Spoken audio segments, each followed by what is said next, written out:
अगर आप भी बिजनेस, करियर या फिर लाइफ में रियल पावर चाहते हो तो एक चीज को अच्छे से समझ लो। जितने भी सारे लोगों को आज आप दुनिया के टॉप पे देख रहे हो वो सिर्फ और सिर्फ वहां पे हार्ड वर्क करके नहीं पहुंचे। हार्ड वर्क तो बस सबके सामने बोलने वाली बात होती है। What they are actually doing is smart work. ये एक ऐसी टाइप की पावर है जो आपको बिना रूल समझे नहीं मिलेगी और इसी पावर की गेम को समझाती है ये बुक 48 लॉज ऑफ पावर। ये ना कोई मोटिवेशन या डिसिप्लिन वाली बुक नहीं है, ये एक स्ट्रेटेजी गाइड है जो दुनिया के कुछ पावरफुल लोग आज भी यूज करते हैं। इसीलिए आज की वीडियो में हम लोग इस बुक के पहले 16 लॉज डिकोड करेंगे। एक ऐसी सच्चाई जो आपको कभी स्कूल नहीं सिखाएगा। ये कुछ ऐसे लॉज है जो लोग रियल वर्ल्ड में आज भी फॉलो कर रहे हैं, लेकिन ओपनली कोई इसके बारे में बात नहीं करता क्योंकि लोगों को ये कनिंग, मैनिपुलेटिव और डिसेप्टिव लगते हैं। और ये सीरीज ना 3 पार्ट्स में आएगी और ये उसका फर्स्ट पार्ट है। हर एक वीडियो में 16 नए लॉज कवर किए जाएंगे जिसमें हर बार आपको नए नए पावर मूव सिखाए जाएंगे जो आपके करियर और बिजनेस में आपको एडवांटेज देंगे। अगर आप भी इस पावर की गेम को समझना चाहते हो तो इस वीडियो को ना एंड तक जरूर देखना। और जैसा कि मैं हर मैनिपुलेशन की वीडियो के साथ आपको बताता हूं, इस चीज को ना एक डिस्क्लेमर, एक वार्निंग की तरह रहना कि इस वीडियो को अगर आपको लाइक करना है तो लाइक करो, कमेंट करना है तो करो, बट प्लीज अगर आपके फीड में ये वीडियो आई है तो किसी को भी इसे शेयर मत करना। आपको इसका रीजन अच्छे से पता है कि मैं ऐसा क्यों बोल रहा हूं। Now if you are ready, let's begin with law number 1, never outshine the master. इस लॉ का सिंपल सा मीनिंग है कि यार अगर बॉस से अगर आप ज्यादा शाने बनोगे, ज्यादा स्मार्ट दिखने की कोशिश करोगे तो आपकी नौकरी भी जा सकती है। मान लो आप एक मल्टीनेशनल कंपनी में काम कर रहे हो। अब आपने ना दिन रात मेहनत करके खुद के दिमाग से एक ऐसी स्ट्रैटेजी बनाई है जो कंपनी का रेवेन्यू 2x कर सकती है। अब आपको लगा कि अगर मैं अपने मैनेजर को या फिर किसी और को भी ये चीज बताऊंगा तो हो सकता है वो लोग मेरा क्रेडिट चुरा ले, इसलिए आप डायरेक्टली जाके अपने सीईओ के सामने इस चीज को प्रेजेंट करते हो। आपने अपनी टीम को या फिर मैनेजर को लूप में रखा ही नहीं, तो आपको क्या लगता है आपको प्रमोशन मिलेगा? आपका बॉस और आपके टीममेट्स कहीं ना कहीं पे इनसिक्योर हो जाएंगे। भले ही आपकी स्ट्रैटेजी कितनी भी तगड़ी क्यों ना हो और भले ही आपके पास सीईओ का अप्रूवल भी क्यों ना हो, लेकिन ये सारे लोग ना आपके काम में टांग अड़ाना शुरू कर देंगे क्योंकि एकदम सिंपल साइकोलॉजिकल चीज है यार। किसी भी बॉस को ये देखना पसंद नहीं होता कि उनका एम्प्लॉय उनके आगे निकल रहा है। यहाँ पे ना आप कह सकते हो ईगो क्लैश या फिर स्टेटस क्लैश हो जाता है कि यार मैं पिछले 15 सालों से घिस घिस के इस कंपनी में यहाँ पे पहुंचा हूँ और ये कल का आया हुआ लड़का मुझसे आगे निकलने की कोशिश कर रहा है। This is known as ego clash. तो फिर यार इस चीज को हैंडल कैसे करना है, एक रियल वर्ल्ड एग्जांपल देके आपको समझाता हूँ। विराट कोहली का एग्रेशन और लीडरशिप क्वालिटीज तो हम सभी को पता है, लेकिन जब उन्होंने 2014 में टेस्ट कैप्टनसी संभाली थी तब उन्होंने ना सबसे पहले महेंद्र सिंह धोनी से सीखा और उनका रिस्पेक्ट मेंटेन करने पे फोकस किया। अगर विराट ना पहले दिन से ही धोनी को ओवरशैडो करने की कोशिश करते तो उनकी जर्नी इतनी ज्यादा स्मूथ नहीं होती। आपने ये चीज नोटिस की होगी कि वो हर एक ओवर के बाद धोनी के पास जाके कुछ ना कुछ बात करते थे, उनसे एडवाइस लेते थे। ये एक्चुअली में ना एक बहुत ही ज्यादा स्मार्ट पावर मूव है जहाँ पे आप अपने बॉस या फिर सीनियर की किसी भी वे में डिसरिस्पेक्ट नहीं कर रहे हो और उन्हें चैलेंज नहीं कर रहे हो। तो इस लॉ के मेन टेकअवेज क्या है कि आपके बॉस या फिर सीनियर को कभी भी डायरेक्टली चैलेंज मत कीजिए। उन्हें हमेशा ऐसा लगना चाहिए कि आप उनके गाइडेंस के नीचे ही ग्रो कर रहे हो। आपका क्रेडिट अगर कोई खा रहा है उसे खाने दो, आप वहां पे एटलीस्ट सीख तो रहे हो कुछ ना कुछ। टेकअवे नंबर 2, अगर आप लोगों के सामने ज्यादा चमकने की कोशिश करोगे, ज्यादा स्मार्ट दिखने की कोशिश करोगे तो लोग जल के आपको नीचे जरूर खींचेंगे। किसी को भी ना आपकी ग्रोथ देखी नहीं जाती। लिटरली आपका जो सबसे करीबी दोस्त है ना वो भी आपसे कहीं ना कहीं पे जलता है। The solution is simple, act डम बट थिंक स्मार्ट। पे भी अगर आप जाओगे ना तो एकदम डायरेक्ट स्पॉटलाइट खुद पे लेने की जल्दी मत करना। Always wait for the right time and then make your move. Now let's move to law number 2, never put too much trust in friends, learn how to use the enemies. ये जो दोस्ती और बिजनेस का combination है ना वो बहुत ज्यादा डेंजरस हो सकता है। सोचिए आप और आपका बेस्ट फ्रेंड मिलकर एक स्टार्टअप शुरू करते हैं।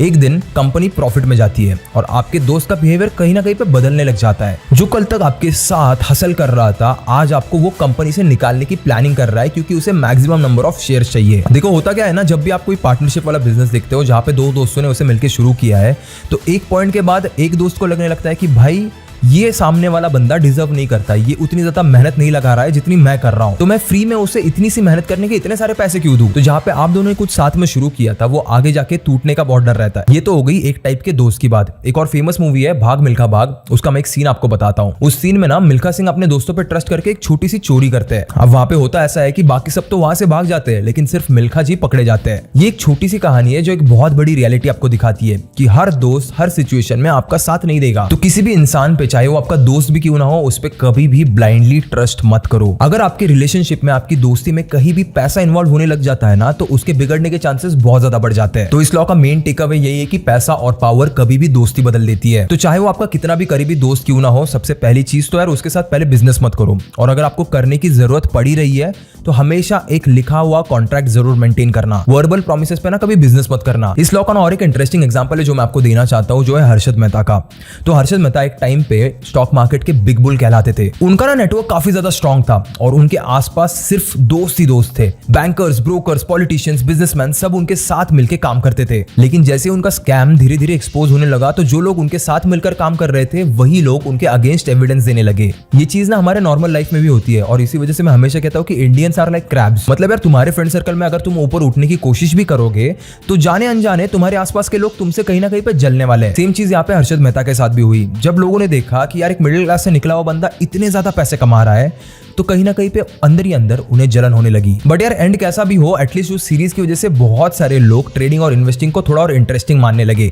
और अगर आप भी ट्रेडिंग करना चाहते हो बट पता नहीं है कहां से शुरू करना है, या फिर आप ट्रेडिंग में इंटरेस्ट रखते हो बट नॉलेज कम है, या फिर एनालिसिस करने का आपके पास टाइम नहीं है, तो मैं आपको रिकमेंड करना चाहूंगा इंडिया का बेस्ट ट्रेडिंग ऐप XM, जहां आप gold, silver, bitcoin, US dollars जैसे 1400 इंस्ट्रूमेंट्स में ट्रेड कर सकते हो और वो भी बिना किसी कमीशन के। Exactly, you heard it right, 0 commission. और इसका कॉपी ट्रेडिंग फीचर बिगिनर के लिए एक ब्लेसिंग है। देखो, कॉपी ट्रेडिंग उन ट्रेडर्स के लिए बहुत अच्छा है जिनके पास फॉरेक्स मार्केट और ट्रेडिंग का नॉलेज नहीं है, जिनके पास ट्रेडिंग के लिए टाइम नहीं है और जो ट्रेडिंग कहीं ना कहीं पे सीखना चाहते हैं। तो अगर आप भी इनमें से एक हो तो मैं आपको बताना चाहता हूं कि कॉपी ट्रेडिंग फीचर जो है वो यूज करके आप एक्सपर्ट ट्रेडर्स की स्ट्रैटेजी को सिंपली कॉपी कर सकते हो और बिना किसी टेंशन के ट्रेडिंग स्टार्ट कर सकते हो। आप यहाँ पे ना एक्सपर्ट ट्रेडर्स को उनकी पास्ट परफॉर्मेंस, रिस्क प्रोफाइल और ट्रेडिंग हिस्ट्री देखकर सिलेक्ट कर सकते हो और प्लेटफॉर्म पे आप अपनी रिस्क को इफेक्टिवली मैनेज करने के लिए स्टॉप लॉस और टेक प्रॉफिट सेट कर सकते हो ताकि आप उतना ही अर्न या फिर लूज करो जितना आपकी ट्रेडिंग कैपेसिटी हो। और यहाँ पे ना एक्सपर्ट्स की सारी डिटेल्स अवेलेबल होती है जिससे आपको आसानी होगी अपना एक्सपर्ट चूज करने में। एक बार एक्सपर्ट सिलेक्ट करने के बाद स्ट्रैटेजी मैनेजर आपके लिए सब कुछ मैनेज करता है, कब बाय करना है और कब सेल करना है। उनके ट्रेड्स आपके अकाउंट में ऑटोमेटिकली रेप्लिकेट हो जाते हैं। इसके अलावा XM के और भी कई सारे फीचर्स है जैसे नेगेटिव बैलेंस प्रोटेक्शन, जिसकी वजह से आपका अकाउंट कभी नेगेटिव में नहीं जाएगा, एंड 1000:1 स्टेबल लेवरेज और इंस्टेंट ट्रेड एग्जीक्यूशन के साथ आप बिना किसी डिले या फ्लक्चुएशन के मार्केट के हर अपॉर्चुनिटी का फायदा उठा सकते हो। एक चीज होती है, ट्रेड करते वक्त लो स्प्रेड्स मिलना बहुत ज्यादा इंपॉर्टेंट होता है क्योंकि लो स्प्रेड्स का मतलब होता है ज्यादा प्रॉफिट अपॉर्चुनिटीज और XM आपको ऑफर करता है ultra low spreads, 0.8 pips for forex on ultra low account और as low as 1.6 pips for gold. और यहाँ पे ना कोई रिकॉर्ड्स नहीं होते, मतलब ट्रेड एग्जीक्यूशन बिल्कुल स्मूथ होता है बिना किसी चेंजेस के। और आपके अमाउंट के डिपॉजिट और विड्रॉल के लिए बहुत सारे लोकल और इंटरनेशनल ऑप्शंस है जिसमें आप बैंक ट्रांसफर करके मिनिमम इन्वेस्टमेंट के साथ कॉपी ट्रेडिंग स्टार्ट कर सकते हो। और अगर आपको ट्रेडिंग में कोई भी हेल्प चाहिए तो आपको 24/7 live support personal account managers मिलेंगे जो आपको आपके सारे सवालों के जवाब देंगे और फ्री हिंदी वेबिनार्स और एजुकेशनल मटेरियल भी मिलता है यहाँ पे। और XM पर 50% डिस्काउंट बोनस अप टू $500 मिल रहा है जो आपकी ट्रेडिंग कैपिटल को बूस्ट कर देता है। मतलब अगर आप $50 डिपॉजिट करते हो तो आपको $25 का एक्स्ट्रा ट्रेडिंग बोनस और मिलेगा, मींस $75 इन टोटल। और बोनस से ट्रेड किए गए प्रॉफिट्स आप विड्रॉ भी कर सकते हो। सो वेट किस बात का है, XM ऐप अभी डाउनलोड करो, मैंने इसकी लिंक नीचे मेरे डिस्क्रिप्शन में मेंशन कर दी है, उस पे अभी क्लिक करो और कॉपी ट्रेडिंग स्टार्ट करो। Now coming back to the topic, let's move to law number 3, conceal your intentions. अब इस लॉ को ना और अच्छे से समझने के लिए ऐसा सोचिए कि आपके दिमाग में ना कोई तो एक स्टार्टअप का नया आइडिया आया। अब आप यहाँ पे एक्साइटेड होकर सबको बताने लगते हो कि मेरे पास $1 बिलियन आइडिया है। लेकिन जैसे ही आप इस आइडिया शेयरिंग वाले मोड में चले जाते हो ना तो कोई और आपके आइडिया को कॉपी करके आपसे पहले मार्केट में लॉन्च कर देता है। सोचिए ऐसे मोमेंट में आपको कितना बुरा लगेगा और आपका कितना लॉस होगा। इसी वजह से धीरू भाई अंबानी कभी भी अपने फ्यूचर प्लानिंग्स को ओपनली डिस्कस नहीं करते थे, ना किसी इंटरव्यू में और ना ही किसी स्पीच में। इसी वजह से उनके कॉम्पिटिटर्स हमेशा गैस करते रहते थे कि रिलायंस का नेक्स्ट मूव क्या होगा। उनका बिजनेस करने का फंडा बड़ा सिंपल था, तब तक बात मत करो जब तक आपका काम पूरा नहीं हो जाता। इस लॉ का मेन टेक अवे ये है कि हमेशा अपनी जो असली स्ट्रैटेजी रहेगी उसे छुपा के रखना, उसे कंसील करना किसी और चीज से। कभी भी अपने सारे ट्रेड सीक्रेट्स किसी और को मत बताना, क्योंकि जो लोग ना फ्लो में आके बहुत ज्यादा बोलते हैं उनको दुनिया कहीं ना कहीं पे एक्सप्लॉइट ही करती है। इसीलिए लाइफ में स्मार्ट बनो और एक साइलेंट किलर अप्रोच रखो। Which brings me to law number 4, always say less than necessary. ज्यादा बोलना मतलब खुद के पैर पे कहीं ना कहीं पे कुल्हाड़ी मारना होता है। सोचिए आप एक जॉब इंटरव्यू में हैं और आपसे ना वहां पे एक सिंपल सा सवाल पूछा जाता है कि आप अपने बारे में कुछ बताइए। अब आप ना वहां पे इंप्रेस करने के चक्कर में 10 मिनट तक बस बोलते ही जा रहे हो। शुरुआत में तो इंटरव्यूअर भी इंटरेस्टेड था, बट एक पॉइंट के बाद वो भी बोर होने लग गया। अब होता क्या है ना, जब भी आप बहुत ज्यादा बोलते हो तो एक पॉइंट के बाद आप अपने खुद के वीक पॉइंट्स भी रिवील करने लग जाते हो, जबकि आपसे किसी ने वो पूछा भी नहीं होता। और फिर ऐसे मोमेंट पे इंटरव्यूअर का आपको बाद में कॉल आता है कि sorry we have selected someone else. तो सर रतन टाटा हमेशा मेजर वर्ड्स का यूज करते थे। आपको याद ही होगा जब उनकी कार नैनो लॉन्च हो रही रही थी, सब वहां पे ना पूछ रहे थे कि ये कैसे प्रॉफिटेबल होगी, इतने कम प्राइस में आप कैसे कार बेचोगे। तो उन्होंने ना सिर्फ इतना ही कहा था कि एक मिडिल क्लास फैमिली जो पहले 2 व्हीलर चलाती थी अब अपनी खुद की कार अफोर्ड कर सकती है। बाकी इसमें से प्रॉफिट कैसे निकलेगा, कंपनी कैसे चलेगी, ये सारे स्पेकुलेशंस उन्होंने मार्केट पे ही छोड़ दिए। उन्होंने वहां पे ज्यादा नहीं बोला, बस सही जगह पे सही वर्ड्स का यूज किया। तो इस लॉ को हमेशा याद रखना, क्योंकि अगर आप बिना सोचे समझे कुछ भी बोलोगे तो लोग आपको ना थोड़ा सा कम सीरियसली लेना शुरू कर देंगे। इवन ये चीज नेगोशिएशंस में भी काम करती है। आप जितना कम वहां पे बोलते हो उतनी ही पावर आपके हाथों में आने लगती है, और इसी वजह से तो ये स्मार्ट लोग ज्यादा बोलने की बजाय दूसरे की बातें सुनना पसंद करते हैं और एक परफेक्ट टाइमिंग ढूंढ के एक इंपैक्टफुल लाइन डिलीवर करते हैं। So this was law number 4। Now moving on to law number 5। So much depends on your reputation, guard it with your life. याद रखो, एक बार आपकी रेपुटेशन गई ना तो आपका करियर भी खत्म हो सकता है। इसका तो बड़ा एक सिंपल सा एग्जांपल है जो मैं आपको अभी दे सकता हूं। मान लो आप एक फ्रीलांसर हो और आपने एक क्लाइंट को एक प्रोजेक्ट इस टाइम पे डिलीवर करने की बात कमिट की थी, बट फॉर सम रीजन वो प्रोजेक्ट आपसे थोड़ा सा डिले हो गया। अब डिले होने की वजह से क्लाइंट का बहुत ज्यादा नुकसान हुआ और उस वजह से उसने सोशल मीडिया पे एक नेगेटिव रिव्यू लिख दिया। अब होता क्या है, जब भी कोई नया क्लाइंट आपको ढूंढते हुए आता है तो उस नेगेटिव रिव्यू को देखने के बाद वो 10 बार पहले सोचता है कि आपको वो काम देना चाहिए या नहीं। आपने बस अपने एक काम पे डिले किया था, लेकिन उसका इंपैक्ट आपके पूरे करियर पे पड़ गया। इसका एक रियल वर्ल्ड एग्जांपल भी है विजय माल्या का। एक टाइम पे इन्हें किंग ऑफ गुड टाइम्स भी कहा जाता था। बड़े बड़े एक्ट्रेसेस, सेलिब्रिटीज सब इनके आसपास ही घूमते रहते थे, लेकिन बैंक लोन स्कैम के बाद उनका नाम एक नेगेटिव एग्जांपल बन गया। लोग उनके आसपास तो छोड़ ही दो, उनसे कभी हमारा रिश्ता रहता था ये भी बताने से डरने लगे। और आज उनकी रेपुटेशन इतनी ज्यादा खराब है ना कि अगर आप मार्केट में जाके कभी किसी बिजनेस डील में ये कह दोगे ना कि यार मैं विजय माल्या का ये रिश्तेदार लगता हूँ, आप मेरे साथ बिजनेस करोगे, तो एक बार उनकी जरा शक्ल देखना कैसी हो जाती है। यही तो चीज होती है, रेपुटेशन बनने में ना कई साल निकल जाते हैं, पर बर्बाद होने में ना सिर्फ एक मोमेंट काफी होता है। इसी वजह से अपनी रेपुटेशन, अपने वर्ड्स को हमेशा गार्ड करो। Now moving on to point number 6, court attention at all costs. देखो यार, लाइफ का एक बड़ा सिंपल सा रूल है, दिखोगे नहीं तो बिकोगे नहीं। 2 मिनट के लिए ऐसा सोच लो कि आप एक स्टार्टअप फाउंडर हो, लेकिन आपके प्रोडक्ट के बारे में किसी को कुछ पता ही नहीं है। आप ना अपने घर में खुद को एक रूम में बंद करके साइलेंटली एक बेस्ट क्वालिटी प्रोडक्ट बना रहे हो, लेकिन वहीं पे जो आपके कॉम्पिटिटर्स है उनका प्रोडक्ट बहुत खराब क्वालिटी का है, लेकिन वो बहुत ज्यादा नॉइज क्रिएट कर रहे हैं और एग्रेसिवली अपने प्रोडक्ट को प्रमोट कर रहा है। मुझे बताओ इसका रिजल्ट क्या होगा। भले ही आपका प्रोडक्ट आपके कॉम्पिटिटर से बेटर है, लेकिन अगर आपका प्रोडक्ट लोगों तक पहुंच ही नहीं रहा तो उसकी सेल्स कैसे होगी, आपकी कंपनी ग्रो कैसे होगी। सेम चीज हुई थी पतंजलि के साथ। पहले भी इनके प्रोडक्ट्स एग्जिस्ट करते थे, हर एक मेडिकल स्टोर पे ना कहीं पे शेल्फ पे आपको पतंजलि रखा हुआ जरूर मिल जाता। बट जैसे ही इन्होंने टीवी पे या फिर न्यूज चैनल पे हर जगह पे प्रमोशन करना शुरू किए, एड्स रन करना शुरू किए, तब लोगों को इसके बारे में और ज्यादा पता चलने लगा। And that is exactly when Patanjali became such a big company. तो हमेशा याद रखना, पब्लिसिटी के बिना बेस्ट प्रोडक्ट भी फेल हो सकता है। और अगर आपको खुद की ब्रांडिंग और लोगों में विजिबिलिटी चाहिए तो आपको ना थोड़ा सा यूनिक सोचना पड़ेगा। ये स्पेसिफिकली इस बुक का एक ऐसा लेसन है ना जो आप बिजनेस में भी अप्लाई कर सकते हो। Now quickly moving to law number 7, get others to do the work for you but always take the credit. ये लॉ ना मुझे हल्का सा मैनिपुलेटिव लगता है। कहीं ना कहीं पे आपको थोड़ा सा स्मार्ट बनने की जरूरत होती है लाइफ में। और आपने ना एक बहुत बड़े क्लाइंट का प्रोजेक्ट लिया और उसे अपनी पूरी टीम से एग्जीक्यूट करवाया, लेकिन क्लाइंट को सिर्फ आपका नाम पता है। उनको वहां पे फर्क नहीं पड़ता कि ग्राफिक डिजाइन किसने किया, कॉपी राइटिंग किसने की, स्क्रिप्ट किसने लिखी। तो अगर उनको काम अच्छा लगता है तो उसका क्रेडिट आपको ही मिलेगा। सिमिलर वे में मुकेश अंबानी खुद इतना बड़ा बिजनेस एम्पायर नहीं चलाते रिलायंस का। उनके पास स्ट्रॉन्ग नेटवर्क और कुछ लोग हैं जो उनके लिए काम करते हैं, लेकिन ये क्रेडिट और विजन का जो टैग है ना वो उनके नाम पे लग जाता है। उन्होंने ना यहाँ पे एक बहुत ही स्मार्ट चीज का यूज किया है, दैट इज लेवरेज। अगर तुम किसी काम को बहुत अच्छे से कर पा रहे हो तो तुम्हारे जैसे 10 लोग और ढूंढो और उन्हें अपने साथ जोड़ लो। अब ये जो 10-11 लोग मिलके जब एफर्ट्स लगाएंगे ना तो वो आपको किसी और ही लेवल पे लेके जाएंगे, क्योंकि अकेले काम करने में ना कहीं पे एक लिमिटेशन आ जाता है। आपके पास गिन के 24 घंटे ही होते हैं। वहीं पे आप दूसरी तरफ जब कोलैबोरेटिवली काम करते हो तो आप बहुत कम टाइम में बहुत ज्यादा काम कर पाते हो। किसी भी स्मार्ट बिजनेसमैन को अगर आप उठा के देख लोगे ना तो वो सबसे पहले अपना नाम इस्टेब्लिश करते हैं, उसके बाद अपनी सिस्टम सेट करते हैं और फिर अपने काम को डिस्ट्रीब्यूट करते हैं लोगों में। Now moving on to law number 8, make other people come to you but wait if necessary. याद रखना, अगर आप दूसरों के पीछे भाग रहे हो तो पावर उनके हाथ में है, आपके हाथ में नहीं। अगर आप एक फ्रीलांसर हो और क्लाइंट्स के लिए बार बार आउटरीच कर रहे हो तो पावर आपके क्लाइंट के हाथ में है, आपके हाथ में नहीं है। तो आप अपने क्लाइंट्स को और भी ज्यादा लो रेट ऑफर करके उनकी नजरों में और गिरने से अच्छा अपने काम को इतना ऊपर उठा लो कि वो आपके रेट को मैच कर जाए। आप एक ऐसा स्ट्रॉन्ग पोर्टफोलियो बनाओ जिसकी वजह से उन्हें आपकी प्राइस जस्टिफाइड लगे। देखो, ये जो स्विगी और जोमेटो जब इंडिया में स्टार्ट हुए थे तो उन्होंने कभी रेस्टोरेंट्स को फोर्स नहीं किया था उन्हें ज्वाइन करने के लिए। उन्होंने ना सिर्फ एक इररेजिस्टेबल बेट उनके सामने डाला था कि अगर आप ऑनलाइन नहीं है तो आप इतने सारे कस्टमर को मिस आउट कर रहे हो। और इसका रिजल्ट ये हुआ कि रेस्टोरेंट्स खुद उनके पीछे भाग के आने लगे कि हमें भी हमारा रेस्टोरेंट ऑनलाइन लेके जाना है। तो याद रखना, पीछे भागने से सिर्फ आपकी वैल्यू गिरने ही वाली है। इसीलिए एक स्मार्ट ब्रांडिंग और ऑथोरिटी बिल्ड करो ताकि लोग खुद आपके पास आए। Moving on to law number 9, win through actions and never through arguments. यानी सिर्फ बातें नहीं भाई, रिजल्ट दिखाओ। 1996 में ना सचिन तेंदुलकर ने ऑस्ट्रेलिया के खिलाफ एक ऐसी चीज करके दिखाई थी जिसकी वजह से उनको बहुत ज्यादा ताने पड़ते थे। यार जब सचिन तेंदुलकर क्रिकेट में एक्टिव थे तो उस टाइम पे ना उन्हें बहुत सारे लोग बोलते थे कि यार सचिन तेंदुलकर बाउंसी पिचेस पे फेल हो जाता है। और सचिन तेंदुलकर ना बहुत ज्यादा शांत टाइप के इंसान थे, उन्होंने कभी किसी से डिबेट नहीं किया। डायरेक्टली लोगों को 1996 में ऑस्ट्रेलिया के खिलाफ एक सेंचुरी मार के जवाब दिया कि चाहे पिच कैसी भी हो, सचिन तेंदुलकर हर एक पिच पे तगड़ा खेल सकता है। देखो वो चाहते तो लोगों के साथ आर्ग्यू भी कर सकते थे, उन्हें टेक्निकलिटी समझा सकते थे, बट उन्होंने वैसा नहीं किया।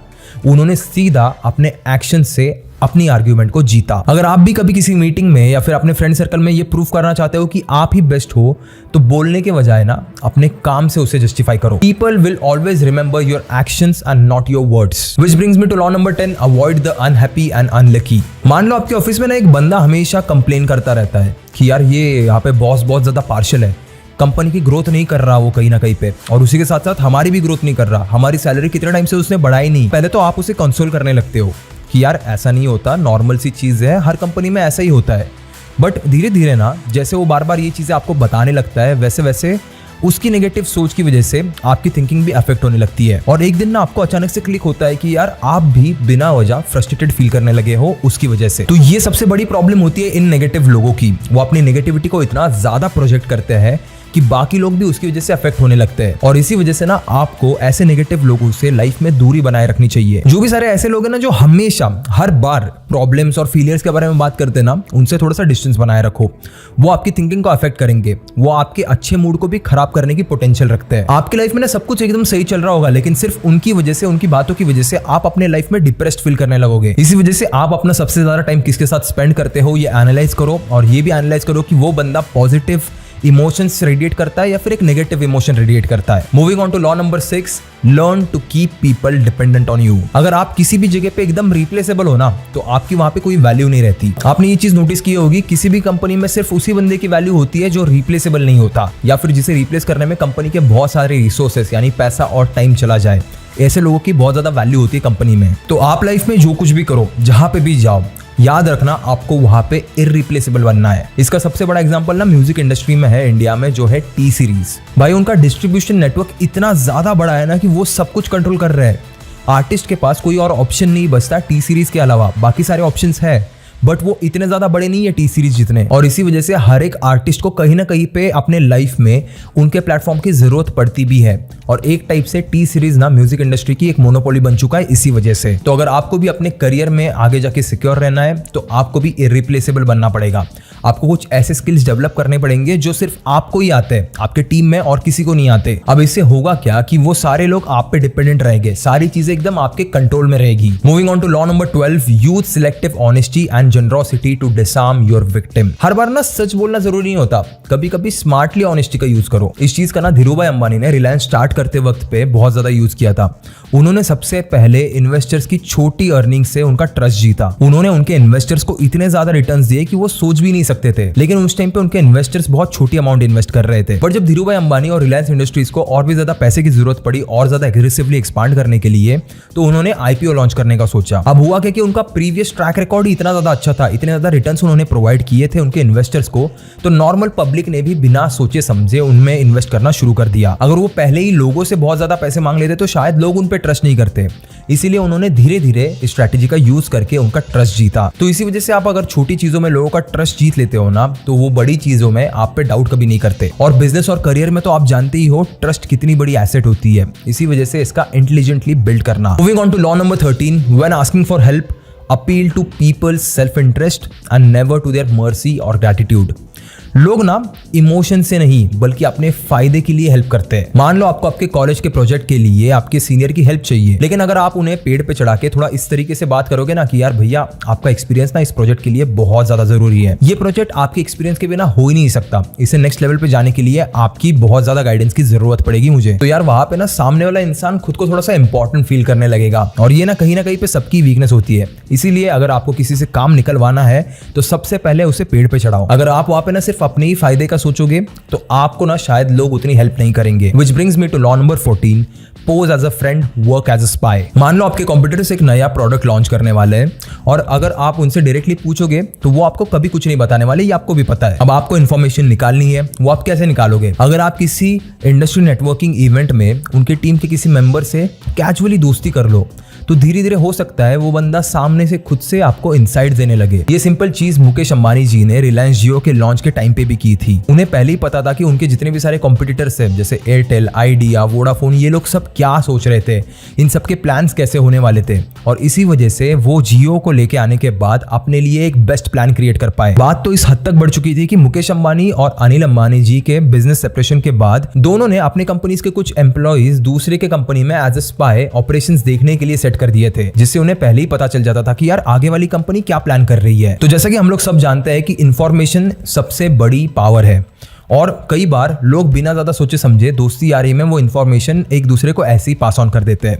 तो इसका फायदा क्यों ना कोई उठाए। डायरेक्टली कभी भी किसी को कुछ कन्फ्रंट मत करो, बस कैजुअली बात करते करते लोगों से थोड़े बहुत इनसाइट्स निकाल लो। Which brings me to law number 15, crush your enemy totally। याद रखना, दुश्मन को अगर आप आधा हारा हुआ छोड़ दोगे तो वो वापस कभी ना कभी आके आप पे अटैक जरूर करेगा। अब मान लो आपके ऑफिस में कोई ऐसा बंदा है जो आपके खिलाफ बार बार पॉलिटिक्स खेल रहा है, अगर आप वहां पे ना उसकी सिर्फ एक ट्रिक एक्सपोज करके उसे छोड़ देते हो तो वो और भी ज्यादा प्लानिंग करेगा और अगली बार जब वो अटैक करेगा तो वो बहुत ज्यादा हेवी अटैक करेगा। लेकिन अगर आप वहीं पे उसके एक मूव का एकदम पूरा start to end proof collect करके उसकी पूरी क्रेडिबिलिटी डैमेज कर सकते हो तो वो वापस फाइट बैक नहीं कर पाएगा। तो अगर आपके करियर या फिर बिजनेस में आपके खिलाफ कोई है तो उसको पूरा एलिमिनेट कर दो, क्योंकि अगर आप दुश्मन को थोड़ा छोड़ोगे तो वो और स्ट्रांग होके वापस आएगा। ये जो लॉ नंबर 15 है ना, जो अभी मैं आपको एक्सप्लेन कर रहा हूँ यार, उसका ना फंडा मुझे क्लियर समझ में नहीं आता। मैं इतना ज्यादा एक्सट्रीमिस्ट इंसान नहीं हूँ, मैं कभी ऐसे नहीं सोचता हूँ कि अपने दुश्मन को पूरा कुचल देना चाहिए। तो इस वजह से मैं आपको इतना ज्यादा अच्छे से समझा नहीं पा रहा हूँ इस लॉ को, क्योंकि ये मेरी आइडियोलॉजी से मैच नहीं करता। तो अगर आप में से किसी को ये लॉ और अच्छे से समझ में आया हो तो मुझे कमेंट्स में जरूर बताना, मैं इसे जरूर पढ़ना चाहूंगा। Moving on to law number 16, use absence to increase respect and honour. जितना ज्यादा अवेलेबल रहोगे उतनी वैल्यू कम होगी, ये मैंने आपको पहले ही समझाया था। टाइम पे अगर आप लोगों को बहुत सारी जगहों पे दिखने लग जाओगे, जैसे सोशल मीडिया हो गया, किसी सोशल गैदरिंग में हो गया, किसी फ्रेंड की बर्थडे पार्टी पे हो गया, तो हो सकता है एक पॉइंट के बाद आपकी जो प्रेजेंस है ना वो लोग फॉर ग्रांटेड लेने लगे। लेकिन अगर आप थोड़ा सा डिसअपियर होते हो और सिर्फ जब जरूरी है तभी दिखते हो तो आपको लोग और भी ज्यादा सीरियसली लेने लगेंगे। इसका एक बहुत बड़ा एग्जांपल है हमारी फिल्म इंडस्ट्री में। अमिताभ बच्चन जी जब एक टाइम पे ना हर जगह पे हर टीवी एड में दिखने लगे थे तो उनकी ब्रांड वैल्यू वहां पे गिर गई थी। फिर उन्होंने ना एक स्ट्रैटेजी निकाली थी जो थी सिलेक्टिव एंडोर्समेंट्स की, जहां पे वो बस कुछ पर्टिकुलर ब्रांड्स के साथ ही काम करते थे और कुछ सिलेक्टिव एड्स में ही दिखाई देते थे, और इस तरीके से वापस वो अपनी ब्रांड वैल्यू को ऊपर उठा पाए। तो इस लॉ को चाहे कुछ भी हो जाए भूलना मत। आज की वीडियो में ना हमने 14 लॉज को कवर किया है जो बिजनेस, करियर और लाइफ में गेम चेंजिंग हो सकते हैं। अगर आप इन्हें स्मार्टली सिलेक्टिवली अप्लाई करने लग जाओगे ना तो आपको लोगों का बिहेवियर, पावर डायनामिक्स और सक्सेस का असली फॉर्मूला समझ में आएगा। लेकिन गेम अभी खत्म नहीं हुआ है, ये जस्ट अभी शुरू हुआ है। ये सिर्फ इस वीडियो का पहला हिस्सा था। अगले वीडियो में हम लोग और भी 16 लॉज को डिस्कस करेंगे जो इससे बहुत ज्यादा पावरफुल है। सो अगर आप लोगों से मैनिपुलेट होने से बचना चाहते हो या फिर अपनी पावर को और भी ज्यादा इंटेलिजेंटली यूज करना चाहते हो तो अगला पार्ट बिल्कुल मिस मत करना। अगर आपके पास इस सीरीज के लिए कोई भी सजेशन है तो मुझे कमेंट में जरूर बताना। एंड लास्ट में आपको और एक बार याद दिला दूं कि अगर आप भी ट्रेडिंग स्टार्ट करना चाहते हो बिना ज्यादा टाइम और एनालिसिस की टेंशन लिए तो XM का कॉपी ट्रेडिंग फीचर आपके लिए गेम चेंजर हो सकता है। Safe, secure and zero commission के साथ यहाँ पे 1400 ट्रेडिंग इंस्ट्रूमेंट्स अवेलेबल है और अभी के अभी XM ऐप डाउनलोड करने पे आपको 50% डिपॉजिट बोनस भी मिलेगा। मतलब अगर आप $50 डिपॉजिट करते हो तो आपको एक्स्ट्रा $25 का बोनस मिलेगा। ज्यादा कैपिटल मींस ज्यादा ट्रेडिंग पावर। तो देर मत करो, अभी डिस्क्रिप्शन में जो लिंक है उस पर क्लिक करके XM ऐप को डाउनलोड करो और कॉपी ट्रेडिंग फीचर से अपनी ट्रेडिंग जर्नी स्टार्ट करो। मैं मिलूंगा आपको अगली वीडियो में, तब तक के लिए keep learning, keep hustling and always keep inspiring.